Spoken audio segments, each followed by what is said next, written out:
चलिए बढ़ेंगे आगे। अयोध्या से खबर है, राम मंदिर पर धर्म ध्वज लहराया है और मंत्रोच्चारण के साथ धर्म ध्वज लहराया। पीएम मोदी और मोहन भागवत ने ये ध्वजारोहण किया है। ध्वजारोहण के बाद पीएम मोदी का संबोधन हुआ।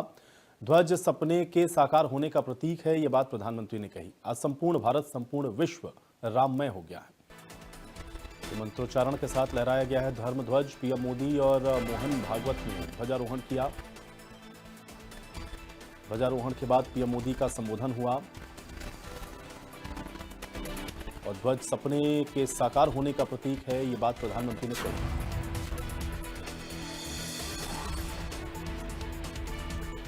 तो राम मंदिर पर आज धर्म ध्वज लहराया, मंत्रोच्चारण के साथ धर्म ध्वज लहराया और पीएम मोदी और मोहन भागवत ने ध्वजारोहण किया।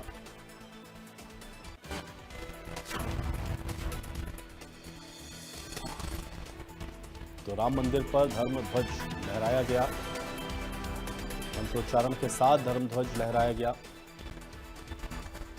पीएम मोदी और मोहन भागवत ने आज ध्वजारोहण किया और ध्वजारोहण के बाद पीएम मोदी का संबोधन हुआ। ध्वज सपने के साकार होने का प्रतीक है, ये बात प्रधानमंत्री ने कही। तो राम मंदिर पर धर्म ध्वज लहराया गया, मंत्रोच्चारण के साथ धर्म ध्वज लहराया गया। पीएम मोदी और मोहन भागवत ने ध्वजारोहण किया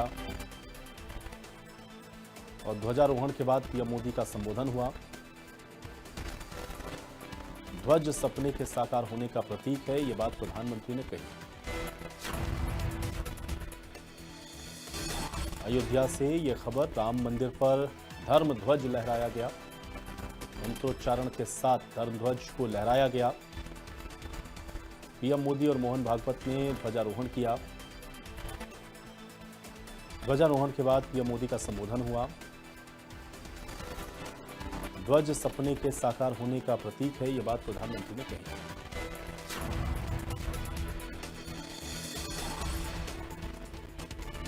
और अनिल जुड़ गए मेरे साथ जानकारी के साथ। अनिल, आज ध्वजारोहण हुआ है, प्रधानमंत्री मौजूद थे, मुख्यमंत्री की मौजूदगी थी, संघ प्रमुख की मौजूदगी थी, क्या जानकारी है? देखिए, आज बताऊं, जो तस्वीरें थी रामनगरी अयोध्या में, जिसने भी धर्म ध्वज के रोहण को देखा, यूं लगा जैसे कई जन्मों की प्यासी आंखों को एक ज्योति मिल गई हो, कई जन्मों के प्यासे को पानी मिल गया हो, तप्त रेत में तड़पती मछली को जिस समंदर मिल गया हो। यूं लगा हर राम भक्त को, हर राम से आस्था रखने वालों को। पूरी अयोध्या उत्साह से लबरेज है, उमंग से लबरेज है। जो उत्साह सुबह शुरू हुआ था, वो उत्साह अभी भी थमने का नाम नहीं ले रहा है। लगातार जो राम भक्त हैं वो झूम रहे हैं, नाच रहे हैं, गा रहे हैं। सबसे पहले मैं आपको तस्वीरें दिखाऊंगा किस तरह से लोग यहाँ पर अभी भी झूम रहे हैं, नाच रहे हैं, गा रहे हैं। हर तरफ केवल खुशियां ही खुशियां नजर आ रही हैं। कितना उमंग है, कितना उत्साह है, हम दिखाने का प्रयास कर रहे हैं कि देखिए किस तरह से लोग नाच रहे हैं, गा रहे हैं, खुशियां मना रहे हैं। उत्साह देखिए, उमंग देखिए, जो भी जिसको भी देखो वो सभी लोग झूम रहे हैं, नाच रहे हैं, गा रहे हैं। तस्वीरें बयां कर रही हैं किस तरह से उत्साह है, किस तरह से उमंग है। नाचना, गाना और राम जी के नाम का संकीर्तन करना, ये किस तरह से लोग नाच रहे हैं।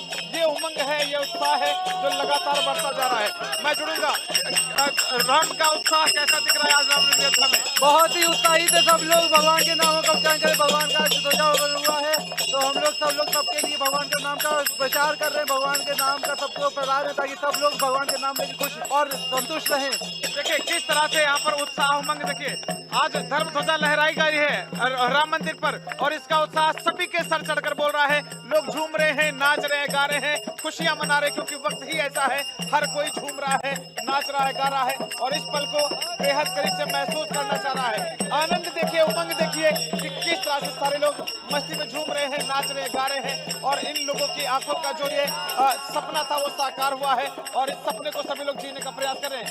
नाच रहे हैं, गा रहे हैं, उत्सव मना रहे हैं। पूरी अयोध्या उत्साह से लबरेज है। आज जिस तरह से भगवान श्री चलिए, बहुत शुक्रिया अनिल इस बातचीत और जानकारी के लिए।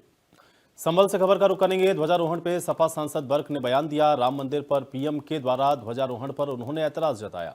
भारत लोकतांत्रिक और संवैधानिक देश है, ये बात बर्क ने कही। भारत धार्मिक देश नहीं है, जियाउर रहमान बर्क ने बयान दिया है। राम मंदिर पर धर्म ध्वजा फहराने से इसका राजनीतिक लाभ मिलेगा। पीएम मोदी सभी धर्म मजहब के लोगों को साथ लेकर चलें, सिर्फ एक विशेष वर्ग के लिए कार्य करना गलत। और रजनीश जुड़ गए मेरे साथ जानकारी के साथ। रजनीश, आज बर्क की ओर से यह बयान दिया गया और ये कहते हुए नजर आए कि प्रधानमंत्री का ध्वजारोहण करना गलत है, क्या जानकारी है? केवल जियाउर रहमान बर्क ही नहीं, इनके दादाश्री भी अपने बयानों के लिए मशहूर थे और वो आए दिन ऐसे बयान देते थे जिससे कि पूरे देश में उसकी चर्चा होती थी। उन्होंने कई बार वंदे मातरम जो गीत था उसको भी नहीं गाया और जो राष्ट्रीय ध्वज, जो हमारा राष्ट्रीय गान है, उसको भी नहीं गाया था। उसको लेकर भी वो काफी विवादित और बयानों के लिए जाने जाते हैं और क्षेत्र में भी जाने जाते हैं। उन्हीं के पोते जियाउर रहमान बर्क हैं, उन्होंने भी आज ऐसा बयान दिया है क्योंकि हिंदू जो राम मंदिर है वो मेरे ख्याल से भारत के सभी हिंदुओं की आस्था का केंद्र है और सभी की आस्था उससे जुड़ी हुई है। उन्होंने ऐसा बयान देकर के सभी की हिंदुओं की भावनाओं को आहत किया है। केवल भारत ही एक बाकी लोकतांत्रिक देश है, लेकिन सबसे इसमें हिंदू आबादी के लोग रहते हैं, उनकी आस्थाएं भी मंदिर, राम मंदिर से जुड़ी हुई है। उन्होंने ऐसा बयान देकर के यहाँ पर चर्चाएं का बाजार जो है गर्म कर दिया है। तमाम लोगों के मन में और तमाम तरह की बातें लोगों के दिलों में आ रही हैं और सभी लोग इसकी बुराई भी कर रहे हैं। अगर हम क्षेत्र की अगर बात करें तो जितने भी हिंदू समुदाय के लोग हैं और कोई भी व्यक्ति इनकी बात से, क्योंकि अब इनका जो बयान है सोशल मीडिया पर वायरल भी हो चुका है, सभी लोगों तक पहुंच चुका है, सभी लोग इसकी निंदा कर रहे हैं। उनको ऐसे बयान नहीं देना चाहिए और इससे परहेज करना चाहिए। खबर है मिर्जापुर से। मिर्जापुर में विंध्याचल मंदिर को बम से उड़ाने की धमकी दी गई है और धमकी मिलने से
पर धमकी दी है, वो मानसिक रोगी बताया जा रहा है। ये बड़ी खबर है। आकाश दुबे जुड़ गए मेरे साथ जानकारी के साथ। आकाश, विंध्याचल धाम को बम से उड़ाने की धमकी दी गई, डायल 112 पर क्या जानकारी?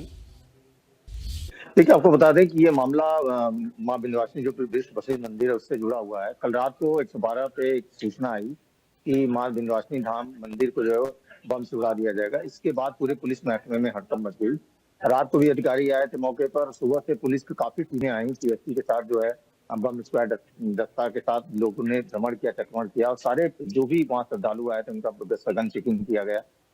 जो होटल थे उन सबों को भी चेक किया गया और जो भी एग्जिट और एंट्रेंस के पॉइंट है उन सारे पे जो है टिकट लगा दिया गया है। और जो इसके साथ साथ जो 2 और मंदिर है, मां पूजा मंदिर, मां काली को मंदिर, उनका भी चेकिंग किया गया, वहां भी सुरक्षा व्यवस्था बढ़ा दी गई है। पुलिस का कहना है कि जब पुलिस ने पता लगाया कि आखिर ये शख्स कौन है, तो प्रयागराज का ये व्यक्ति निकला जो पिछले 20 साल से जो है मानसिक रोगी है, 20 सालों से उसका इलाज चल रहा है। पुलिस का कहना है कि इसने जो है घबराहट में या उत्तेजना में इस तरीके की हरकत कर दी है और अभी उसको जांच, उस विषय में जांच किया जा रहा है। मीडिया से उस व्यक्ति को दूर रखा गया है, उसका परिचय दूर रखा गया है। तो ये बताया गया अभी तक कि ये मानसिक रोगी था जिसके द्वारा इस तरीके का जो है गलती से इस तरीके की बात अफवाह फैला दी गई है। फिलहाल जो स्थिति है वो नियंत्रण में। पुलिस कहना है कि कभी कोई अप्रिय घटना नहीं होने दिया जाएगा। पूरी चाक चौबंद सुरक्षा व्यवस्था है मंदिर पर। शुक्रिया आकाश इस बातचीत और जानकारी के लिए। अगली खबर है प्रतापगढ़ से, जहां पे अंतर जनपदीय ठग को पुलिस ने गिरफ्तार किया है। नौकरी दिलाने के नाम पर यह ठगी होती है। नौकरी दिलाने के नाम पर 12 लाख रुपए की ठगी की गई है। आरओ और एआरओ की नौकरी दिलाने के नाम पर ठगी की गई। इसमें फर्जी दस्तावेज, ज्वाइनिंग लेटर देकर के ये शख्स गुमराह करता था, जिसको गिरफ्तार किया गया है। नौकरी दिलाने के नाम पर ठगी करने वाला आरोपी गिरफ्तार किया गया है, जो कि आरओ और एआरओ की नौकरी दिलाने के नाम पर ठगी कर रहा था।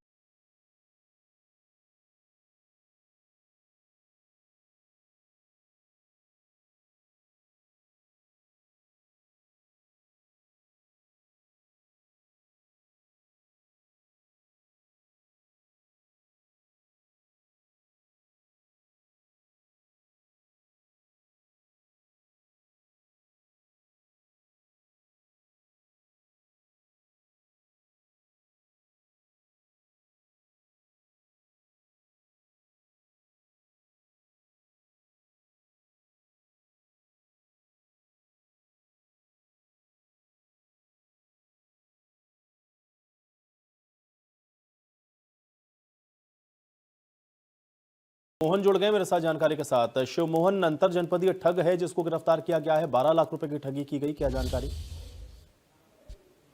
नौकरी के नाम पर बेरोजगारों को ठगता था और इस विमल पांडे जो पूरे ईश्वरनाथपुर गांव का रहने वाला है, नगर कोतवाली इलाके का, इसके खिलाफ लखनऊ और प्रतापगढ़ में 3 मुकदमे दर्ज हैं, जिसमें इसने ठगी की है। प्रतापगढ़ में जो मुकदमा दर्ज है, बदायूं जिले का रहने वाला है, जिसने बताया कि आरओ और एआरओ के नौकरी के नाम पर जो गत दिनों परीक्षाएं हुई थी, उसमें 12 लाख रुपए इसने ऐंठे थे, जिसमें से 5 लाख रुपए ऑनलाइन भी ट्रांजेक्शन किए गए थे। इस तरह से पूरा एविडेंस पाने के बाद पुलिस इसकी तलाश कर रही थी। हालांकि इसके पहले इसके खिलाफ तमाम ऐसे भी केस हैं जब इसने ज्वाइनिंग लेटर तमाम परीक्षाओं में ऐसे दे दिया जो फर्जी ज्वाइनिंग लेटर थे। इस परीक्षा में भी आरओ का इसने फर्जी ज्वाइनिंग लेटर देने की बात की और तमाम इसके पास डॉक्यूमेंट्स बरामद हुए हैं फर्जी ढंग से, और लगातार लोग चक्कर काटते रहते थे। ये कहता था, जब फर्जी ज्वाइनिंग लेटर देता था तो लोग आते थे, कहते थे कि हमको नौकरी नहीं मिली। ये वाकई ऐसी शिकायतें जब आती थी और लगातार इसको लोग घेरने की कोशिश करते थे तो झांसे में लेता था, पैसा वापस कर देंगे, पैसा वापस कर देंगे, ऐसा नहीं होता, और तमाम चीजें बताता था, ठगी का कार्य करता था। इसके खिलाफ ऐसे भी मामले दर्ज हैं जो जिसमें इसने ऑनलाइन ट्रांजैक्शन के साथ, जहां तमाम चेक बाउंस का भी मैटर है, लोगों को पैसे वापस किए लेकिन चेक बाउंस हो गया, उसके भी मामले न्यायालय में विचाराधीन है। पुलिस ने आज इसको गिरफ्तार किया और जेल भेज दिया है। अब इसके रैकेट के बारे में जानकारी की जा रही है कि बेरोजगारों को ठगने वाले इस रैकेट में और कौन कौन शामिल हैं। प्रतापगढ़ से लेकर लखनऊ तक सिंडिकेट चल रहा था और इसकी जानकारी एसपी दीपक भूकर का कहना है जुटाई जा रही है, और निश्चित रूप से बड़ा गैंग है जो बेरोजगारों को ठगता था। शिव मोहन, बहुत शुक्रिया इस बातचीत और जानकारी के लिए। खबर चंदौली से है। मुगल सराय में दवा व्यापारी की हत्या का मामला है और हत्या में षड्यंत्र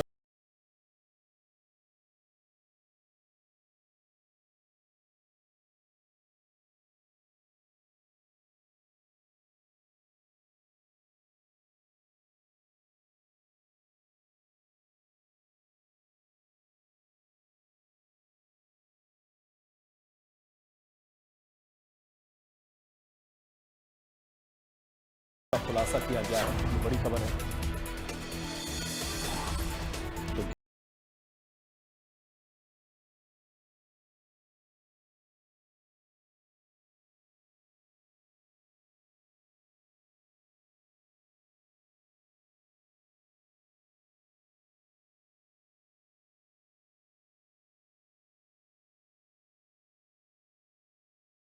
जुड़ गए मेरे साथ जानकारी के साथ अवनीश। दवा व्यापारी की हत्या के मामले में षड्यंत्र रचने वाले 3 आरोपी गिरफ्तार किए गए। हालांकि शार्प शूटर अभी भी शिकंजे से बाहर हैं, क्या जानकारी? जी, मैं आपको बताऊं, दवा व्यापारी रोहितास पाल की हत्याकांड काफी चर्चा का विषय बना हुआ था। बीते 18 तारीख को हत्या कर दी गई थी। ऐसे में 3 जो मुख्य साजिशकर्ता हैं, ओम प्रकाश जायसवाल, मनोज और एक और भानु जायसवाल, तीनों को पुलिस ने गिरफ्तार कर लिया गया। कन्हैया टॉकी जो प्राइम प्रॉपर्टी है जिसका दाम करोड़ों में है, उस जमीन को लेकर हत्या की गई थी। बताया जा रहा है कि राजा राम पाल जो मृतक के दादा थे, उन्होंने 2 शादियां की थी। तो एक दूसरी तरफ पट्टीदारों से इन लोगों ने जमीन का बैनामा करवा लिया था। बैनामा कैंसिलेशन के लिए रोमी पाल ने कोर्ट में भी केस किया हुआ था, साथ ही साथ कब्जा नहीं करने दे रहा था। ऐसे में काफी बार उसको थ्रेट्स मिले और कहा गया कि आप जो है खाली कर दो प्रॉपर्टी। ऐसे में उसने खाली नहीं किया। ऐसे इसको लेके इन लोगों ने हत्या करवा दी। अब ऐसे में अभी तक शूटर गिरफ्तार नहीं हुआ है, लगातार दबिश दी जा रही है। 9 टीमें जो है पुलिस ने गिरफ्तारी में लगाई है। और मैं आपको बता दूं इसमें एसटीएफ भी लगाई गई थी। मतलब काफी चर्चित हत्याकांड हो गया था। खुद मुख्यमंत्री ने इसका संज्ञान लिया, साथ ही साथ पक्ष विपक्ष के तमाम सारे नेता यहाँ जुटे हुए थे। सब लोग न्याय की मांग कर बहुत रहे थे। शुक्रिया मुगल अवनीश, सराय इस का तमाम बातचीत और जो दवा जानकारी के लिए। मार्केट है वो बंद किया गया था। तमाम सारी चीजें हुई। ठीक, बढ़ेंगे आगे। खबर है आगरा से, साइबर अपराधी पर पुलिस ने शिकंजा कसा है और cyber cell, cyber counter intelligence और पुलिस की संयुक्त कार्रवाई देखने को मिली है। साइबर फ्रॉड की तैयारी कर रहे 8 आरोपियों को दबोचा गया, जिसमें 42 एटीएम, 11 चेकबुक और 9 मोबाइल फोन बरामद हुए। इसके अलावा नेपाली करेंसी है, कार समेत बड़ी मात्रा में सामान जब्त किया गया है। पूछताछ हुई तो खुलासा ये हुआ कि व्हाट्सएप ग्रुप के जरिए ये पूरा रैकेट चलता था। दुबई में प्रशिक्षण लेकर के भारत में ये साइबर क्राइम करते थे। इस गैंग से जुड़े अभी अन्य लोगों की तलाश पुलिस कर रही है। तो साइबर ठगी के इस बड़े रैकेट का पर्दाफाश किया है। साइबर अपराधियों पर पुलिस ने शिकंजा कसा है। ये आगरा से बड़ी खबर आप तक पहुंचा रहे हैं। और साइबर अपराधी पर पुलिस ने शिकंजा कसते हुए इस पूरे रैकेट का खुलासा किया है।